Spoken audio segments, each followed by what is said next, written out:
ומה קורה אנשים, זה היה סוג של, זה לא בדיוק ספיישל אפשר לקרוא לזה, זה יותר כזה פתיחה יפה כזאת, קטנה, קצרה לערוץ. זאת עבודה שלקחה לי לא הרבה זמן. עכשיו, כמו שאתם בטח מבינים, הערוץ יהיה בעיקר מיינקראפט.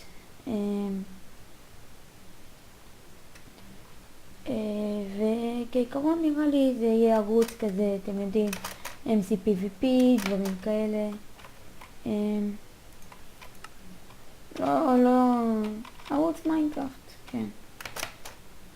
השתמשתי בקומנד בלוק בשביל העבודה הזאת, כדי להגיע לשם. זה היה קל, היה קל. טוב, אז מקווה שנהנתם מהספיישל. עכשיו היכרות קצרה איתי. לי קוראים אסף, אני גר באיזשהו מקום היסטורי בארץ.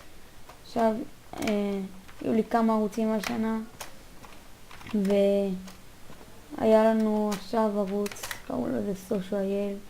היה לו 50 סאבסקרייברים, אבל היה לו די הרבה רייטינג, אז החלטתי, אני ושתי חברי צוות שלי, להתחיל מחדש.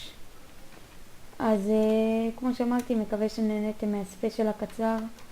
אני מניחה שכבר מחר יהיה לכם סרטון. כן, כבר מחר יהיה לכם סרטון ראשון לערוץ. ויאללה ביי.